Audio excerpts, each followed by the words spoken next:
It's pretty somber statistics showing that veterans are at higher risk for suicide than most other people, but suicide is preventable. And there is hope as well. So joining us to talk about this, about the VA and the Ad Council's new campaign, Don't Wait, Reach Out, Dr. Matthew Miller joining us this morning. Doctor, good morning. Good morning. Thanks for having me, Liz. I feel like this is not the first time that we've heard these numbers. Is the problem getting worse, or is this just sort of a constant that's always plaguing veterans? Well, I really appreciate how you led in with what is actually some core foundational truths of suicide prevention within the VA. That is, suicide is preventable, it's not inevitable, and everyone has a role to play. We've actually been making progress with suicide prevention in the VA. After seeing about 18 years of increase in suicide rate across America as a whole and including in veterans, for the last couple of years, we've seen a decrease in veteran suicide rate, and the decrease in the veteran rate has outpaced the decrease in the U.S. adult population rate. So good signs, signs of hope, but really two numbers matter to me as a veteran and to us in the VA, and that is 0 and 1.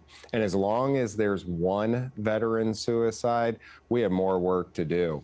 And that's where this campaign, Don't Wait, Reach Out, comes into play.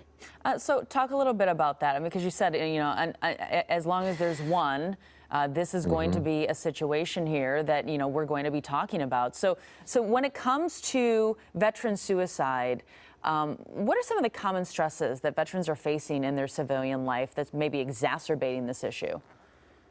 You know, what we hear is, and what I hear talking veteran to veteran is, a lot of times we're thanked for our service, and that's appreciated.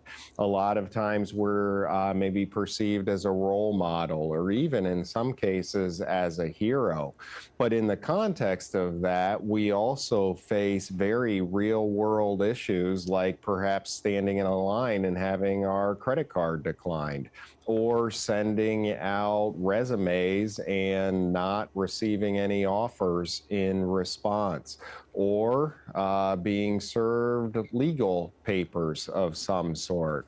So what veterans really need is veterans need effective, easy to access resources that address these real world issues that they face. And that's where va.gov/reach plays an important role as part of this campaign.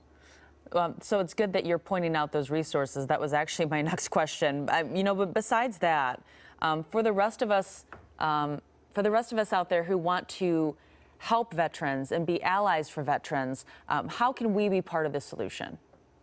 Yeah, so Liz, it's going to look like you have my talking points, because you've hit two of our foundational truths, which are it's preventable and everyone has a role to play. You're also hitting on the fact that we need to approach this from both a clinical and from a broader community perspective. Everyone has a role to play in this, and we don't have to overly complicate that. You don't have to be a doctor. You don't have to feel like you need to know how to do a thorough, comprehensive assessment. Reaching out in simple ways, often the most effective. For ideas, I'd offer going to the same website, va.gov/reach, and go to Spread the Word. Spread the Word offers tools, resources, and ideas for everyone, since we all have a role to play. Dr. Miller, appreciate you being on the show this morning. It's great that we're talking about this, and it's important, Yep. I want to say, that we're talking about this as well. We appreciate you joining us. Yep, just having the discussion is an important start. Thank you. Absolutely.